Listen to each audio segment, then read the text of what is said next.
Hello and welcome to Foreign Policy Focus, episode 18. I am the show's host, Kyle, and I think I got a few good news stories for everyone today, so I hope this is a interesting show. As always, if you like the show, it'd be very helpful if you could give me a rating and review on iTunes. I'm the Foreign Policy Focus, and if you just search that, find the podcast, 5-star rating, nice review, that really helped me out. Thank you so much for doing that. Also, share the show with friends, family, anybody who might want to listen. Another thing you could do to help me out is just spread the message that I'm trying to get out here in this podcast. While being a successful podcast would certainly help to spread the message, the main goal of me doing this is to spread the message of non-interventionism and the terrible effects that our foreign policy has on the country of the United States as a whole, the people here and the people of the Middle East. And so even if I only get, a couple people listening to the show every day, but we end up bringing the troops home and stop bombing countries overseas, I'll consider it a victory. So all those things would be great, and I hope this podcast is a good one. All right, we're going to start off talking about the GOP being unhappy with Mattis. I guess Mattis is putting in a lot of Obama-era staff, and so a lot of Obama personnel are taking positions in the Pentagon. This is making the GOP Congress unhappy. Also, it looks like that Trump's foreign policy is essentially going to be Obama's foreign policy, but maybe, times 2 or 3, twice as many airstrikes, twice as many troops in Syria and Iraq, but really no changes. Even Mattis said that the U.S. was going to stay in Iraq after ISIS is defeated. Now, first, I think this is a bit delusional because can the Islamic State be defeated in Iraq? I don't know. I'm sure that we could run the Islamic State out of Mosul. I'm sure that we could drop enough bombs on Iraq to make sure the Islamic State doesn't have very much territory they hold and rule people who live in that territory. However, can you really get the ISIS ideology out of Iraq? Can you make Iraqis not want to be members of ISIS? I don't think that's necessarily possible. So I think Mattis is pretty delusional on these grounds to start with.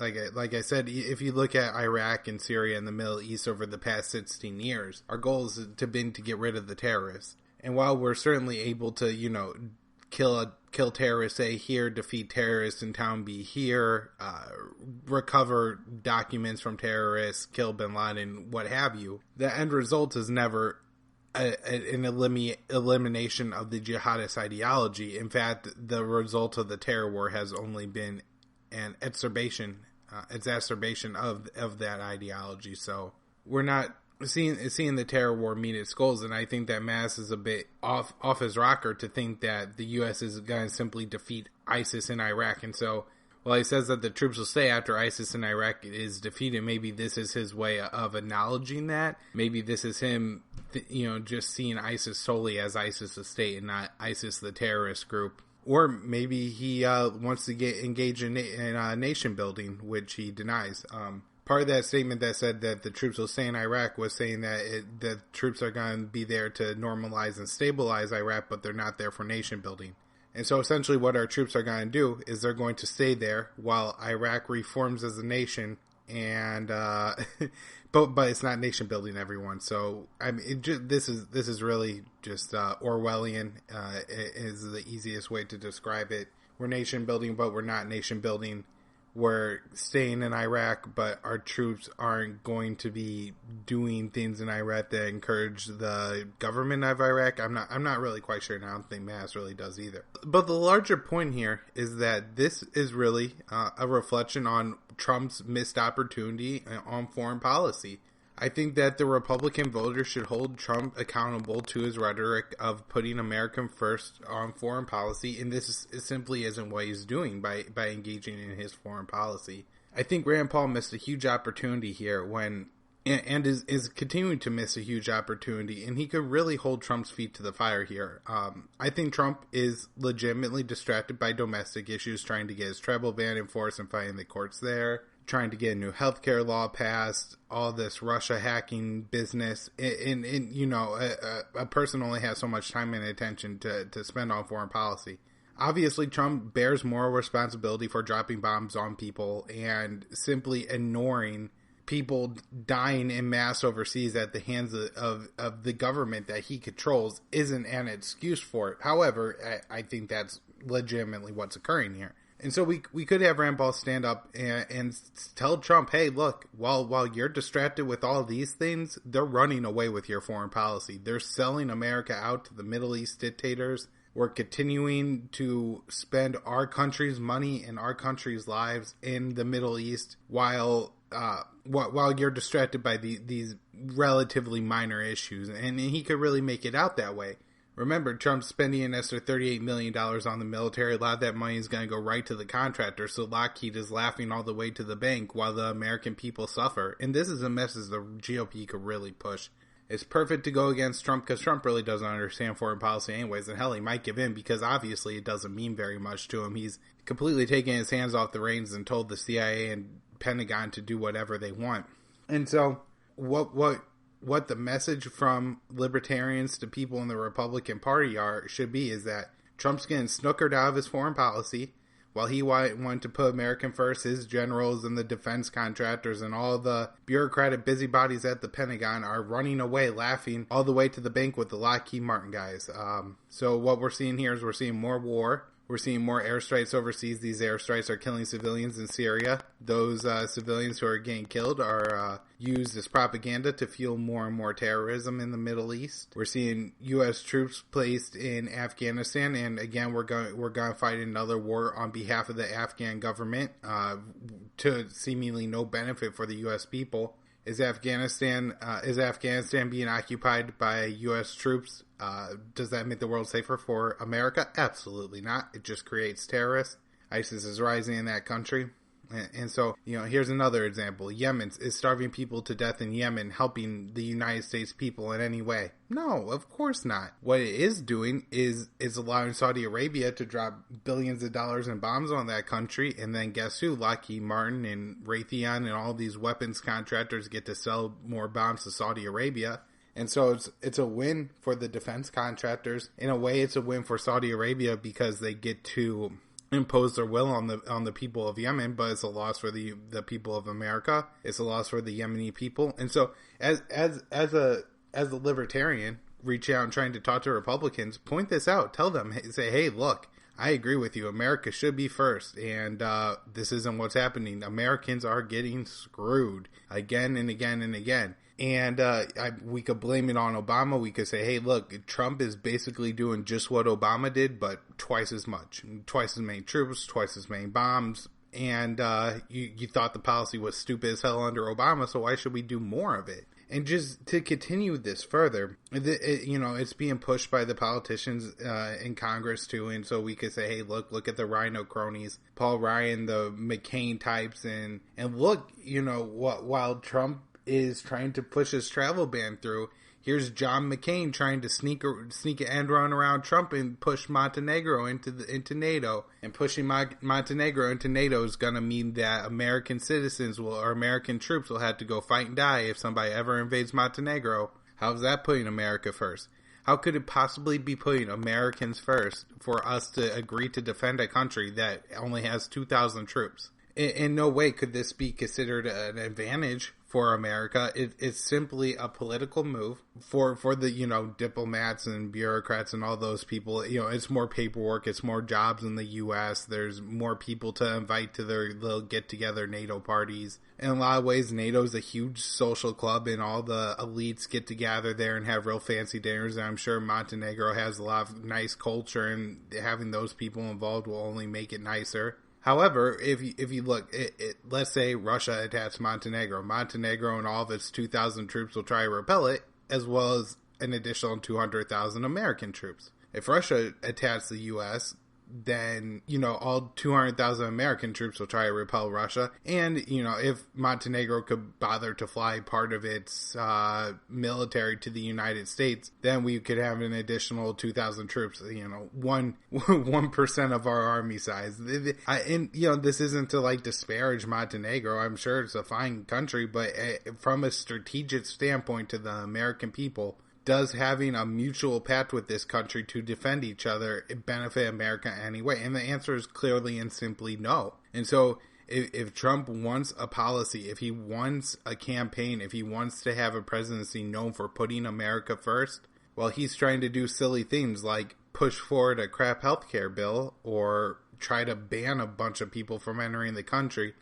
All the congressmen, the McCainites, the Paul Ryan guys, the weapons contractors, the bureaucrats at the Pentagon, they're running away with his real ability to do that. And this is what we should be telling these people, right? This is the message to Republicans. We don't have to make the moral case for why it's terrible that they're killing a bunch of babies in Yemen, because it is. But to be honest, these people probably don't care. They're like, well, I can't take a vacation this year, so, blah, blah, blah, blah, blah. They're not concerned about the issue of people starving in another country because they have their own lives to live, to be honest. And to try to imagine and empathize with people in a country that they can't even find on a map, how the hell is that even possible, really, for a lot of people? And so what we need to do is we need to say, hey, look, you may not care about the people starving over there, but the people starving over there, it really pisses them off, and it's going to make America less safe to have a whole bunch of people pissed off at America. So what we're going to do is we're going to not sell more weapons to Saudi Arabia. We're not going to support Saudi Arabia and spend a whole bunch of American money over there trying to enforce Saudi Arabia's dumb war in Yemen. And we're going to bring all that money home. We're going to bring all the troops over there back home, and they're going to be here. And that's going to benefit America.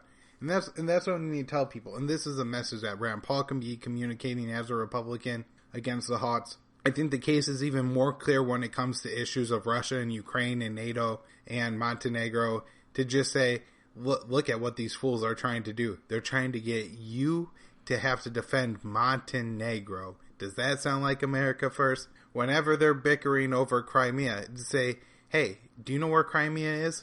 Today ain't Republican vote. Hey, do you know where Crimea is? Of course they don't know where Crimea is.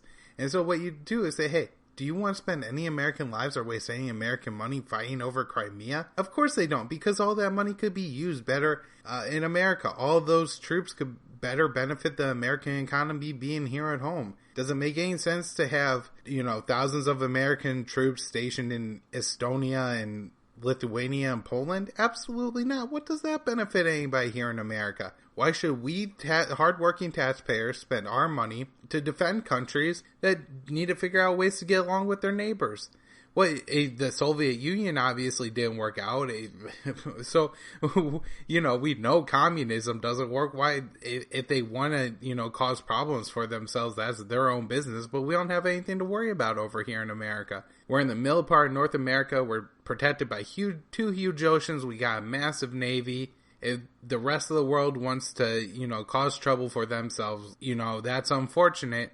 But what we need to do is we need to bring our stuff home and let America be so rich and prosperous that we could, afford to have a nice military and not really, see it take huge chunks out of our budget and spending, and we won't be millions and billions and trillions of dollars in debt. You could also make the point of how dangerous the debt is, having a huge national debt is to America. And while entitlements are certainly a huge problem for that debt, defense is even is just as big of the piece of the pie. Maybe not just as big, but it's a huge piece of the pie as well. And if we could cut down on that piece of the pie, then it could really make a difference. Also, just hot wars like Iraq and Afghanistan just cost the country trillions of dollars. And whenever a troop gets hurt, it's going to cost the American economy probably a few $1 million over the life of that troop. And how much money taxpayers will have to fork out to care for that man for the rest of his life, and what he is no longer able to contribute to the American economy because he's now disabled, or she. Of course, military people could be either. And so not only is this agenda being pushed by the Congress, it's also being pushed by Tillerson, who said that he wants safe zones in Syria, he wants troops in Iraq after ISIS is defeated, and he wants to make Montenegro a part of NATO. So this is Trump has his bad turn, tries to let his people run the place, and they're running away with the show. And we need to raise attention to this. We need to let the Republicans know, hey, you want Trump to do good things, that's fine.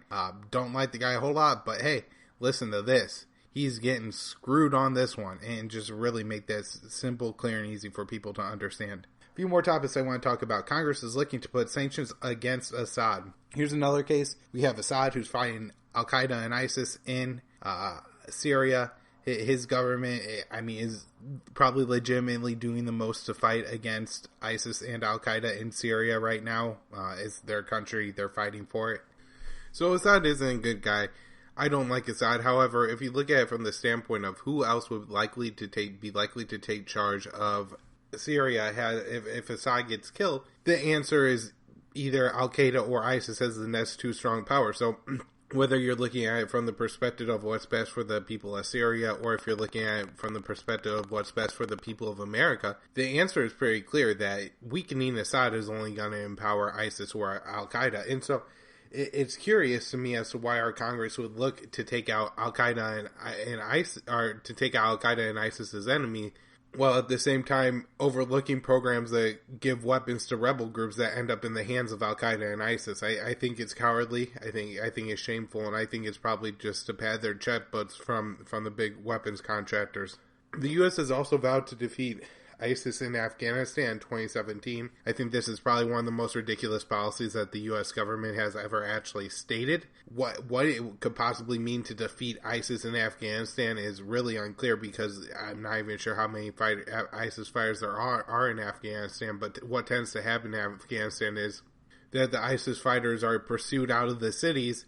They bleed into the countrysides, and then once the troops leave, the ISIS guys just come back, and they're actually spreading in Afghanistan, formerly only operating in the Nangarhar province, and now operating also in the north of the country. The Nangarhar province is in the east. And so, again, this policy is foolish. It probably won't really help anything to make this bold statement that we're going to defeat ISIS in Afghanistan, because chances are they won't be able to come through with it, or through on that promise.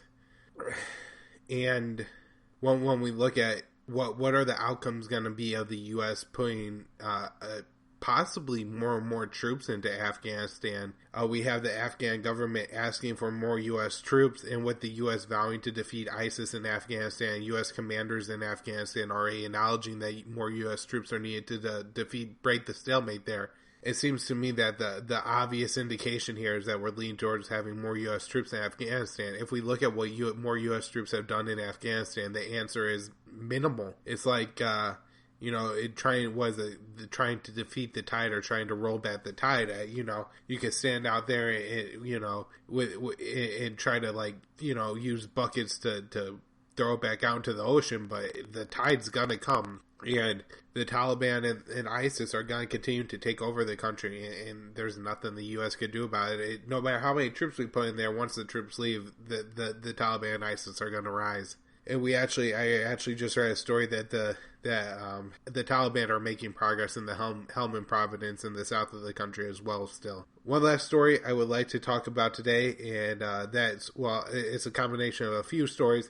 It's the Pentagon is now investigating the attack on the mosque. I kind of just want to preview what's probably going to happen for everyone, so don't get sidetracked by this. What they're going to do is they're going to come out and they're going to say, "Oh, we didn't kill all those civilians. In fact, there were terrorists in there." And then they're going to have to walk that back because it's going to be untrue. And then they're going to try to make some arguments that, we hit the wrong target. It was a malfunction of this chain of command or this issue, and the plane didn't have whatever, right, and blah, blah, blah. And so they're going to come out with a whole bunch of different stories, each of them with a slightly different excuse. And by the end of it, all these stories will be debunked, and at the end of the day, there'll just be a big heaping pile of bodies in this burnt-up, destroyed mosque by the U.S. However, the American people will just have heard all these excuses and assume one of them had to be right.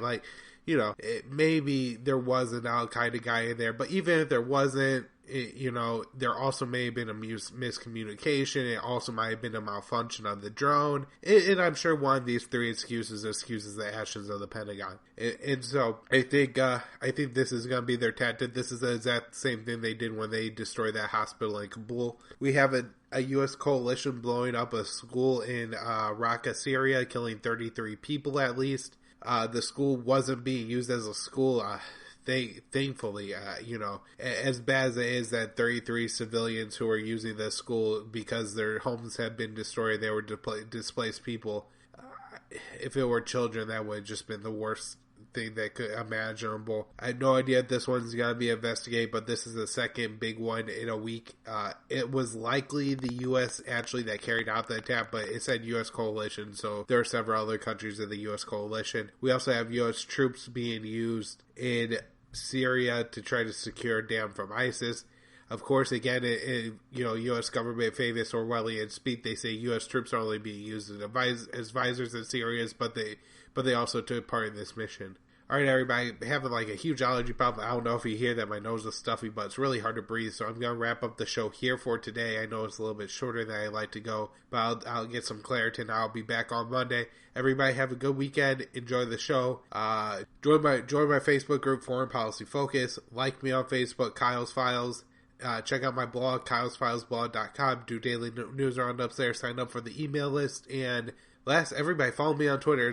I try to get out there and talk to some of the guys a little bit, ask questions to Scott Horton and the rest of them. So check me out, KYAAALE. Everybody have a good weekend. See ya.